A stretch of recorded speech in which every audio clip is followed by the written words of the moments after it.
इसमें जो है अकाउंटिंग का जो है बेसिक है, होता क्या है, बात ये है। अब सबसे पहले हम ये जो लिखेंगे कि भी अकाउंटिंग क्या होती है।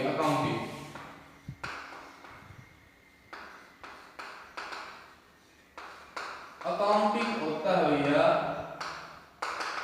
लेखांकन। क्या है अकाउंटिंग को बोलते हैं लेखांकन। अब बात ये है कि होता क्या है, लिखने की कला को हम बोलते हैं अकाउंटिंग। जो भी आप रिकॉर्ड करेंगे अपनी नोटबुक के अंदर वो होता है अकाउंटिंग। लेकिन इसमें कुछ इसके भी कुछ जो है सिद्धांत है, कुछ नियम लागू होते हैं, तो उसी के आधार पर ही हम इसको अकाउंटिंग बोलते हैं। आपने 10 साल तक आपने जो है अपनी नोटबुक है अब आपने जो है पूरी की है, आपने फॉर्मूलाज लिखे हैं, तो वो सभी क्या है अकाउंटिंग ही है।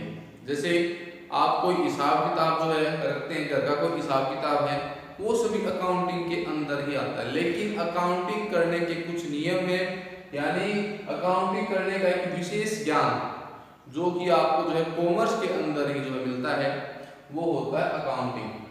अब अकाउंटिंग के बाद में ये आता है कि हम अकाउंटिंग करते क्यों हैं। कोई भी फर्म या कंपनी है वो अकाउंटिंग किस कारण से करती है, या फिर वो कंपनी या फर्म अकाउंटिंग ना करे तो उसका इफेक्ट क्या जाएगा।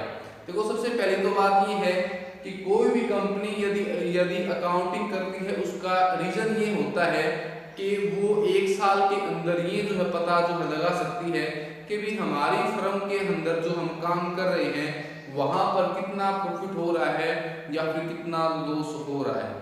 हमने 1 साल के अंदर कितना हमने माल परचेज किया, कितना हमने माल हमने बेचा, तो ये सभी जो है अकाउंटिंग के द्वारा ही जो है पॉसिबल है।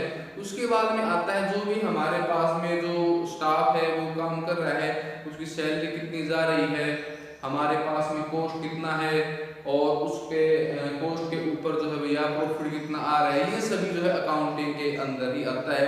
और ये सभी अकाउंटिंग के द्वारा जो पॉसिबल हो सकता है। उसके बाद में आते हैं भैया कुछ बेसिक टर्म है। क्या भाई, basic term of accounting. Basic term of accounting. अब देखो ये चीज होती क्या है, सबसे पहले हम बात करते हैं कि भी एक फर्म या कंपनी के अंदर क्या चीजें होनी चाहिए। आप कोई बिजनेस स्टार्ट करने जा रहे हैं, तो उस बिजनेस स्टार्ट जो करने के लिए आपको किन किन चीजों की जो है रिक्वायरमेंट होगी। तो सबसे पहले 2 चीजें आएंगी। एक होनी चाहिए आपके पास में एसेट्स, इसको बोलते हैं हम भाई संपत्ति। क्या बोलते हैं भाई, इसको हम संपत्ति बोलते हैं। क्या बोलते हैं, संपत्ति। होती क्या है, मतलब ऐसी कोई भी वस्तु जो किसी भी व्यापार को रनिंग करने में, शुरू करने में सहायक हो, वो आपकी क्या होती है, एसेट्स। और जो ये एसेट्स हैं वो 2 प्रकार की होती है भाई। एक तो होती है आपकी भाई करंट एसेट्स। क्या बोलते हैं भाई, करंट एसेट्स। और दूसरी होती है भाई फिक्स। क्या है भाई, फिक्स एसेट्स।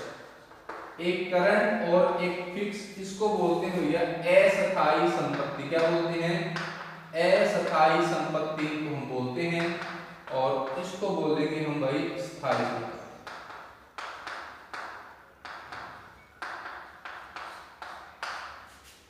अब करंट एसेट्स क्या होती हैं भाई, करंट एसेट्स ये वो संपत्तियां होती हैं जिनको आप 1 साल के अंदर नकदी या कैश में आप इनको कन्वर्ट कर सकते हैं, वो आपकी जो है करंट एसेट्स होती है। जैसे जैसे आपके पास में कैश है, बैंक है, और उसके बाद में भैया जो है प्रीपेड एक्सपेंसेस है, प्रीपेड एक्सपेंसेस। उसके बाद में एक्रूड इनकम, स्टॉक है। तो ये चीजें हमारे जो करंट एसेट्स होती हैं। उसके बाद में आती है फिक्स एसेट्स। ये वो संपत्ति होती हैं जिनको आप 1 साल के अंदर जो है भैया कैश में कन्वर्ट नहीं कर सकते। जैसे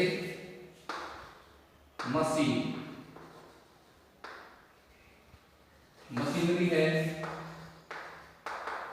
बिल्डिंग है, प्लांट है, बिल्डिंग प्लांट पेटेंट्स हैं, लैंड है,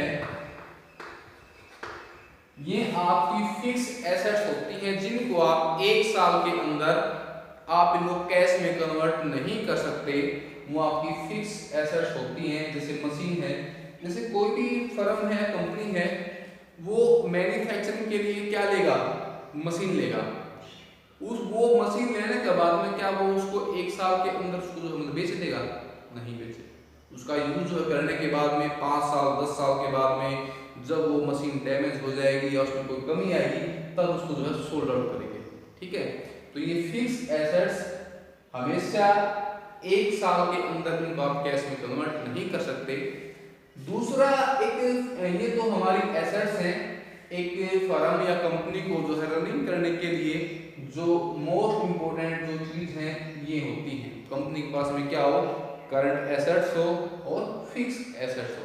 उसके बाद में आती है लायबिलिटी। क्या होती है, क्या भाई, लायबिलिटी। तो लायबिलिटी को हम बोलते हैं दायित्व। क्या बोलते हैं इसको हम बोलते हैं दायित्व बोलते हैं। ठीक है, अब दायित्व क्या होते हैं, दायित्व ये अमाउंट या राशि होती है जो फर्म या कंपनी को भुगतान करनी होती है, यानी जो फर्म या कंपनी को किसी को पे करना होता है वो होती है लायबिलिटी। लायबिलिटी भी आपकी दो प्रकार की होती है। एक होती है भैया करंट लायबिलिटी और दूसरी होती है भाई फिक्स। क्या भाई, दूसरी होती है भाई फिक्स लायबिलिटी। इसको बोलते हैं भैया अस्थायी दायित्व, अस्थायी दायित्व, और इसको बोलते हैं भैया स्थायी दायित्व। क्या बोलते हैं इसको, स्थायी दायित्व। अब होते क्या है, बात ये है अस्थायी दायित्व यानी करंट लायबिलिटी वो लायबिलिटी होती है जिनका भुगतान कंपनी या फर्म को एक साल के अंदर करना होता है। यानी ये ऐसे अमाउंट होते हैं जिनका भुगतान कंपनी को एक साल के अंदर ही करना होता है। जैसे कि है बैंक ओवरड्राफ्ट, बैंक ओवरड्राफ्ट। उसके बाद में है आउटस्टैंडिंग एक्सपेंसेस और अनअर्न्ड इनकम। तो ये लायबिलिटी होती है जिनका भुगतान जो एक साल के अंदर करना होता है।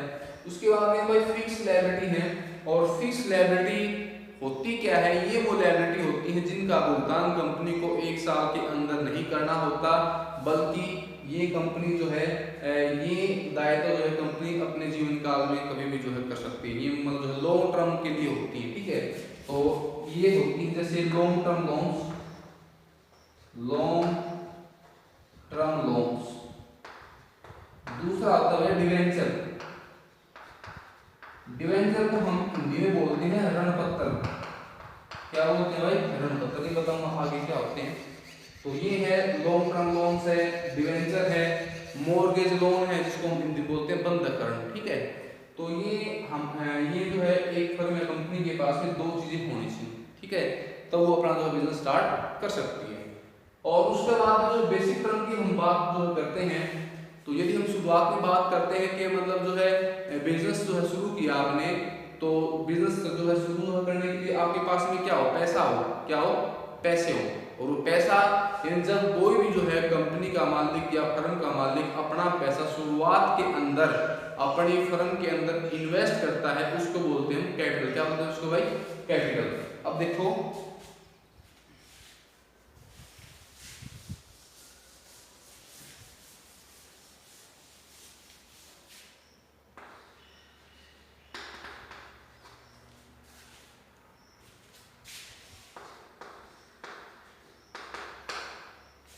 ये है भैया कैपिटल, इसको बोलते हैं पूंजी। होती क्या है, जब कोई भी फर्म का मालिक शुरुआत में अपना जो है बिजनेस स्टार्ट करता है और बिजनेस शुरू करने के लिए जो वो पैसा शुरुआत में इन्वेस्ट करता है वो होती है उसकी कैपिटल। तो ये कैपिटल दो प्रकार की होती है भाई। एक तो होती है हमारी ओपनिंग कैपिटल। क्या भाई, ओपनिंग कैपिटल। और दूसरी होती है भैया क्लोजिंग कैपिटल, क्लोजिंग कैपिटल। इसको बोलते हैं भैया प्रारंभिक पूंजी और ये होती है भैया अंतिम पूंजी।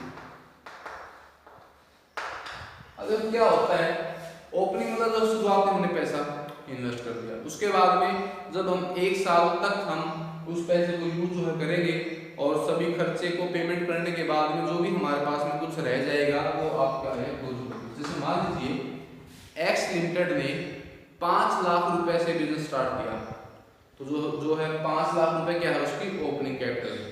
1 साल के अंदर उसने गुड्स को सेल किया, परचेज किया, अब उसके पास में जो है कितने हैं पैसे, अब उसके पास में है 7 लाख रुपए, तो यानी वो क्या है 7 लाख रुपए क्या है उसकी क्लोजिंग कैपिटल।